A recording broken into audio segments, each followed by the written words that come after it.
So it's 2 minutes past. I think we should go ahead and get started. Good morning and good afternoon, everyone. Thank you for joining the webinar today. I'm Tom Oakley, and with me I have Dr. Bill Richardson. So this is the outline of the content that we will be covering in the webinar today. We're going to provide an overview of the EU centralised procedure. We'll explain how the UK marketing authorisation application procedures work in the post-Brexit environment. We're also going to spend some time focusing on Module 1 of the dossier and cover some of the key pre-submission activities. And then lastly, Bill will spend some time going through risk management and post-authorization pharmacovigilance requirements. We actually have a Q&A session planned at the end. So as we go through, please feel free to type your questions into the chat. So this presentation has been put together with the following scenario in mind. A global common technical dossier is being prepared. The filing team needs to understand critical requirements and the timeline for the EU MAA for a new active substance via the centralised procedure.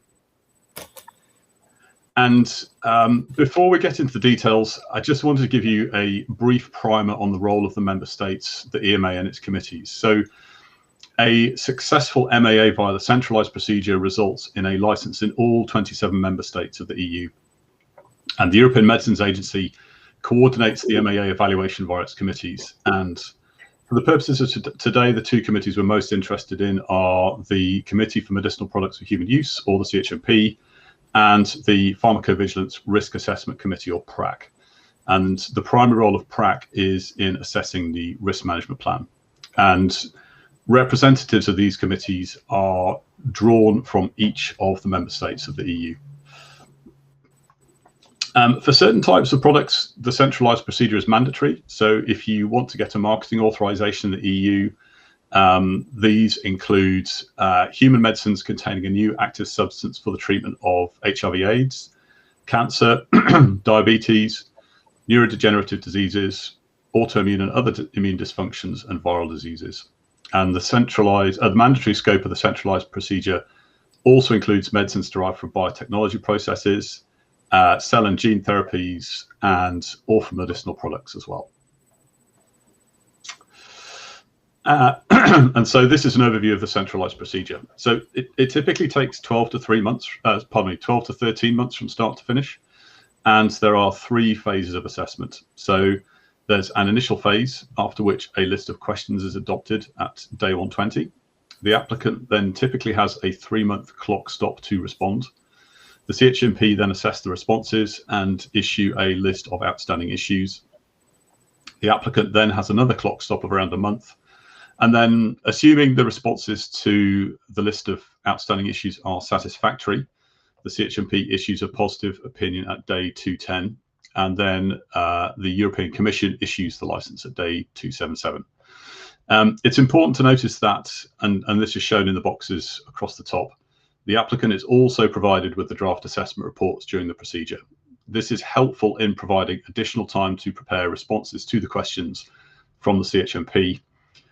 Lastly, at the bottom of the slide are the legal basis under which the application can be submitted. So the MAA can be filed as a full application. A conditional MA, which is analogous to a US accelerated approval. Accelerated assessment is also possible, under which the CHMP opinion is due at day 150. And lastly, it's possible to file an MAA under exceptional circumstances. And this is used for especially rare conditions where it's not possible to collect comprehensive data. The UK post-Brexit has several routes to marketing authorization. There is the 150-day standalone procedure, which also includes the possibility for rolling review and accelerated assessment. An application can also be filed under Project Orbis or the International Recognition Procedure. Project Orbis is an FDA initiative designed to increase collaboration amongst international regulators, and it's intended to allow earlier access to new oncology medicines in countries outside the US. The IRP was introduced more recently. In fact, it started in January of this year. The IRP allows the MHRA to take into account the expertise and decision-making of trusted reference regulators for the benefit of UK patients. So hence the timelines are shorter, as the MHRA relies on a prior assessment and conducts a more targeted review of the dossier. And at the bottom of the slide, we've listed the countries which take part in Project Orbis, also known as the Project Orbis partners, and also the IRP reference regulators. So turning now to Module 1, although Modules 2 to 5 of the CTD are intended to be the same or similar between regions, Module 1 is not part of the CTD and it differs significantly. So in the EU, Module 1 is a pretty significant undertaking.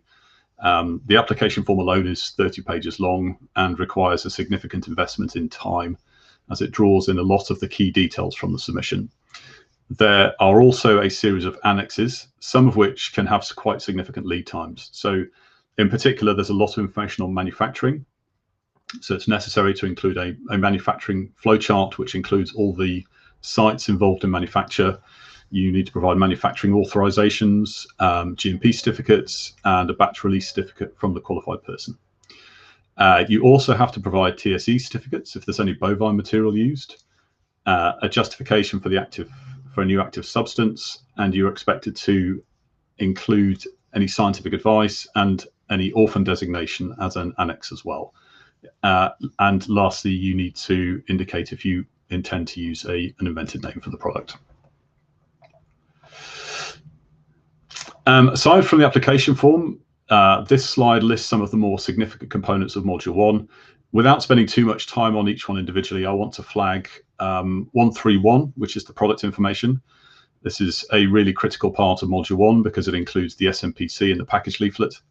And then I also want to highlight Module 1.8. So this includes the summary of the pharmacovigilance system master file, or PSMF, and also details of the qualified person responsible for pharmacovigilance, or QPPV. And 1.8 is the risk management plan, which Bill will cover in more depth shortly.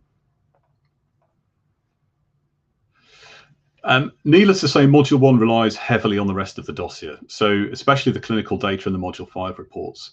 And these have to be presented and discussed in an integrated fashion in Module 273 and 274, so the summary of clinical efficacy and safety, and coherent conclusions presented in 2.5, which is the clinical overview.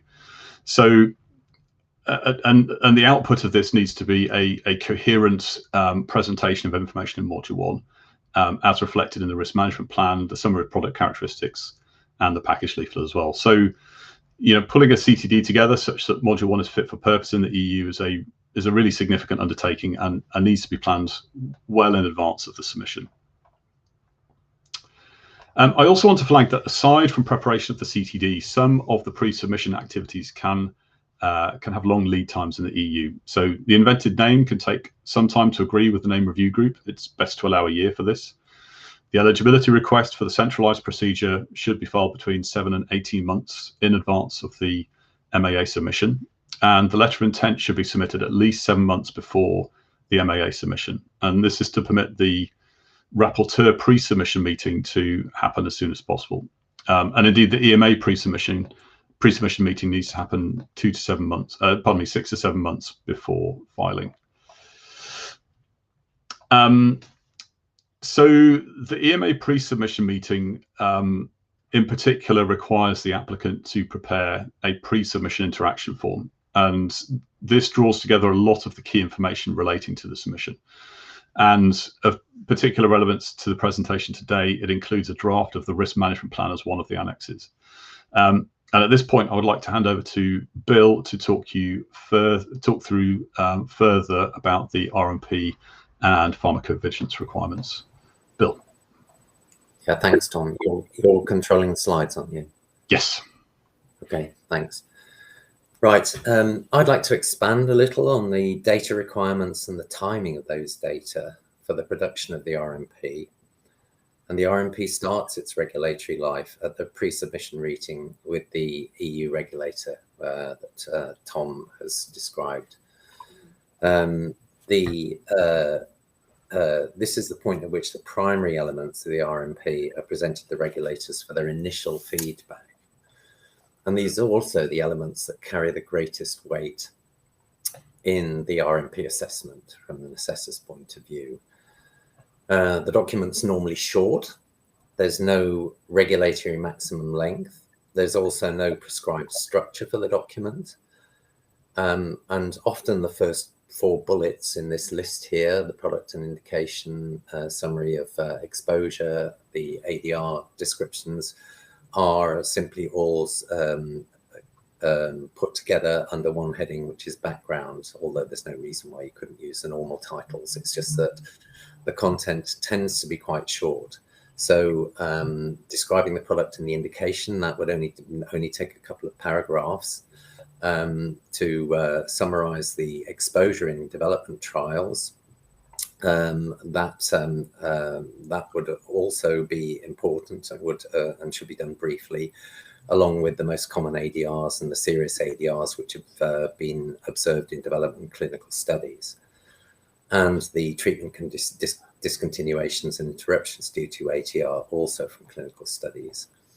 At the end of this, the very important bits are put on paper for the first time, and these are the list of identified and potential safety concerns with a brief description of each one of the safety concerns in the document, and a list of the proposed risk minimization measures and pharmacovigilance activities, so post-authorization safety studies, if there are any in the planned at this particular stage in development.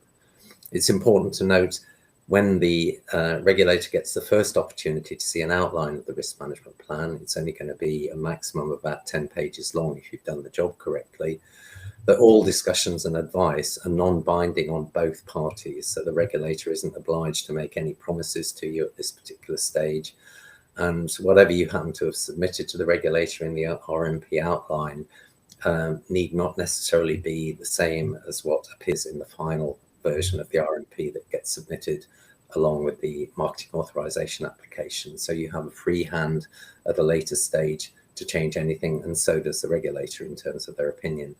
But in general, the meetings are extremely useful for reaching an initial agreement on what the general outline of the risk management plan will be, in particular the list of safety concerns and the risk minimization measures and pharmacovigilance activities, because perspectives change during the completion of the CTD docs, particularly the Module 2 documents. Can I get the next slide, Tom, please? Okay, you will be familiar with this, with the structure and content of the RMP. The RMP is in 6 parts. What you may not be aware of is that Part 1 and Part 2 are reviewed by the CHMP rapporteurs. And the only purpose, they're only used by the PRAC rapporteur as a backgrounder, basically, for doing the assessment of the risk management plan. And because the CHMP rapporteur is responsible for reviewing Part 1 and Part 2 of the risk management plan, he's going to be familiar with the epidemiology of the indication and the natural history, because he will already have seen the same information when he's reviewing the Module 2 documents. So it can be pretty brief, and those Module 2 documents in particular are Module 2.5, forgive me, and 2.7.4, the clinical overview and the summary of clinical safety. The role of the CHMP rapporteur is to review the safety specification in the RMP and to determine a working list of the safety for the PRAC rapporteur. So that would be the list of important safety concerns and missing information that you normally find in Section 8 of the RMP. The CHMP RAP may make recommendations for pharmacovigilance studies, post-authorization, and additional risk minimization measures, but it's important to remember that they have no jurisdiction in this area. And this occasionally, when it does occur, and it doesn't occur very often, I've only seen it happen once or twice, and I've literally done hundreds of these. that this often leads to conflict between CHMP and PRAC, and it's actually quite entertaining sometimes just to watch that happen. PRAC has the last word effectively on the pharmacovigilance post-marketing studies and on the risk minimization measures. Can I get the next slide, please, Tom? It's the same elements of the outline RMP that carry the greatest weight in the complete RMP that's submitted with a marketing authorization application. And because I've only got 10 minutes to talk about this, I'm going to focus on the most crucial of the source documents and source information that we require to draft the RMP, because it's important that these documents arrive as early as possible. First of all, the RMP and the scope of the RMP is defined by the data lock point, and this is usually 6 to 12 months before submission is planned. It can be a bit longer, and it doesn't usually change during this procedure. Only really if there's substantial exposure takes place between the DLP and submission. That's the only time that the data lock point would change, and data might be added to the RMP, but it's extremely rare for this to happen because it may have an impact on other parts. Obviously, the exposure information, might change as a result of adding data. And the tabular summaries that I'll come on to a bit later, which you'll find in section 7 of the RMP, may also change as a result of increasing the size of the sample. But it's actually very unusual for this to happen, even in applications, where there's a 12-month gap between the DLP and the date of submission. The summary product characteristics is essential for drafting the RMP, and it's virtually impossible to draft a proper RMP without having a very, very advanced copy of the summary product characteristics and the rest of the product information available. And this is because the SPC has such a huge impact on the risk management plan. It's required obviously for the indication and the pathology. The list of ADRs in section 4.8 will also be come from the summary of product characteristics, and all of the routine risk minimization measures referenced in the RMP in the contraindication sections, warning sections, pregnancy and fertility sections, and in the interaction sections will all have to be quoted in the RMP. So you need to have those data there. All the data required to populate part 1 of the RMP, which is the product overview, which is only about 2 pages long, is also normally derived from the product information. What we also require very early on is to have some of the Module 2 documents, in particular the clinical safety summary and the clinical overview. Clinical efficacy summary is also useful, especially for defining the data set. There has to be consistency between the data in the RMP and the Module 2 documents. That's hugely important. And what's also important is that in Module 2.5, the clinical overview must contain a rationale for the definition of the list of ADRs that find themselves in SPC section 4.8. And often companies are reluctant, to come up with a final list of ADRs. But it's best to do this before the submission rather than during the procedure. So it's worth putting the effort into covering every single term that we put into 4.8 in section 2.5. Although many companies choose to try and gloss over this, but there's no way of getting away from it. The main purpose of the epidemiology and natural history section of the RMP is as a backgrounder for the PRAC rapporteur. It's reviewed by the CHMP rapporteur. Next slide, please, Tom. Thank you. It's crucial that clinical trial exposure data are obtained as early as possible. Unless the data in the development studies are derived from only one study, the exposure tables may need to be programmed separately. In fact, they usually are. This is because the pooling of studies is non-selective in the RMP. The aim of the RMP is to get the largest data set together in order to get an assessment of how many people have been exposed in clinical development, in order to assess the power of the clinical trial data to detect adverse drug reactions, and to give an estimate of the sample size and the duration of exposure. And this is pixelated usually by indication if there's more than one indication, by dose if there's more than one dose, and by age group and gender, ethnicity, and often by special populations. The reason why these data are rarely have to be programmed separately is usually because the nature of the pooling in the RMP is different from the nature of the pooling in Module 2 documents. In Module 2 documents, it's unusual to pool studies that don't actually have a similar design or a structure. So you would pool, for example, pivotal studies, but you wouldn't usually pool any uncontrolled studies that may have been maybe in the data set with controlled studies.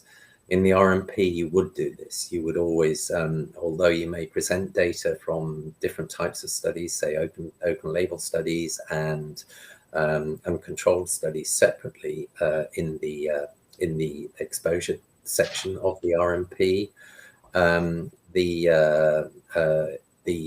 Ultimately the RMP requires that one pools all of the data on exposure, and that's not what we usually find in Module 2 documents. It's used to identify populations by the assessor that may be at risk of not being included in clinical development programs.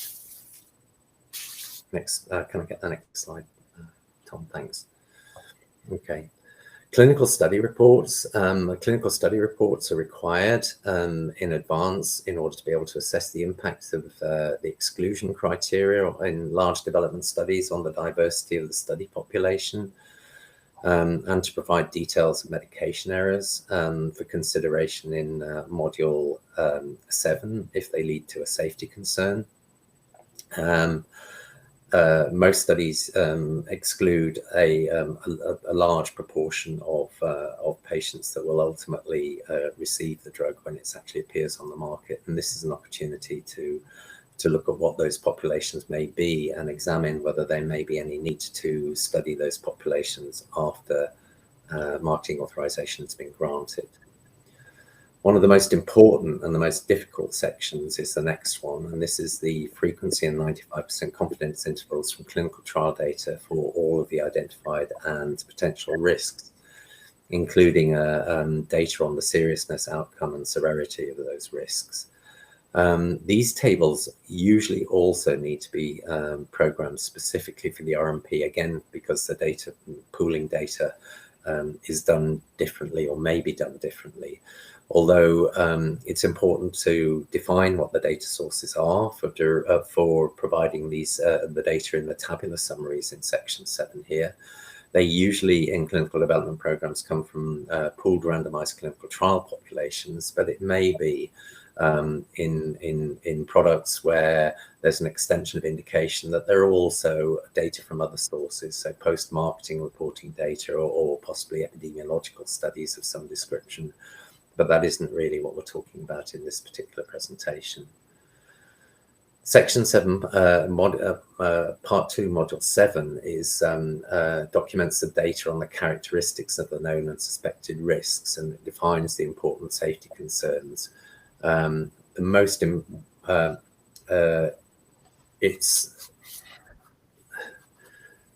It's very important that the 95% confidence intervals, because they're such a useful metric, are actually supplied for the incidence estimates, which we put in the tabular summaries in Module 7. They often show that the sample sizes, even from pooled data, are too small to accurately quantify the risks in the population from which the sample has been drawn. So because the majority of studies in clinical development are the sample sizes are calculated on the basis of efficacy, it makes it extremely difficult without pooling data to come up with a large enough population to define anything other than the most common, very common, and sometimes common ADRs that we find in clinical development programs. These 95% confidence intervals will show the best estimate of the incidence and the spread of the possibilities of where the true incidence may lie in the population from which the sample was drawn. And usually the confidence intervals are wide. If you have a comparator group, available to compare. You can also make an eyeball comparison between the comparator group and the active group for the 95% confidence intervals to see whether they are overlapping, because that would suggest that if one was to do a paired statistical comparison, there would be no difference between the two. That's the way it works. And then in addition to that, we require also the studies which are planned for post-authorization in order to investigate anything that remains to be investigated after marketing authorization has been granted. One of the most important things about the pharmacovigilance plan here is the study milestones. It's really important that when we're creating the pharmacovigilance plan, that the study milestones are as realistic and as accurate as they can possibly be. Because if you want to change study milestones in the RMP, then you have to ask PRAC's permission to do that, and it automatically assumes that the RMP will be updated in order to update the study milestones. And it's a lot of work to do very little if the study milestones have either been too ambitious or not ambitious enough. So give some thought to study milestones in the pharmacovigilance plan. And then finally, the routine and the risk minimization measures, will need to be described in the risk management plan. Can I get the next slide, please, Tom? There we go. Thank you very much, Bill. So to leave you with some final thoughts, it's obviously really important to start early when preparing the MAA. I think as we've shown you, some of the Module 1 activities can take some really significant time to complete and will be needed for things like the pre-submission meetings. 2 years is not too soon to start planning. One of the key requirements that we've only touched on briefly today is for the QPPV. This is a key role in the MAA, and the QPPV needs to review and sign the RMP, so they will need to be brought in early during the preparation. We haven't talked about this today, but even before getting to the MAA planning stage, you should really be taking scientific advice, as that's critical for mitigating risks and increasing the probability of success. And that concludes our presentation. Thank you very much for listening. We've put our contact details in the chat. Please get in touch if you have any questions, comments, slide requests, pro bono requests for initial project discussions. But yes, we're happy to take any questions you have right now. We've got one question in the chat, which is, would you encourage companies to have a development RMP in place, or would this not be required to complete the RMP outline? Me personally, I don't. There's no, but primarily because I advise my clients, always have advised my clients not to do this. I know other consultants would do. But I can't see any useful purpose in the development risk management plan. It's not a required regulatory document, but as soon as you've written it, it does become an auditable document. So I think all of the I think it's the risk management plan and the risk management plan outline, which should be the it should be possible to draft the outline. Because it's so brief, and because there usually other because there's no binding agreement between regulator and an applicant and vice versa. I recommend that it's not really worth the time to develop a development risk management plan. Yeah, thank you, Bill. Excellent. Another question: could you use an internally approved company core data sheet in lieu of SMPC? I'll have a shot at this, but then welcome your thoughts as well. I think the short answer is probably not. I think it's well worth having a company core data sheet when you're preparing a filing in multiple regions, but no, you need a proper SMPC. Bill, did you have anything to add? No, I mean, I would agree with that. You need an SMPC. I mean, unless, of course, the core data sheet, has been structured according to the SPC, which is often the case. Yeah. Yes, and yes, happy to share the slides. Excellent.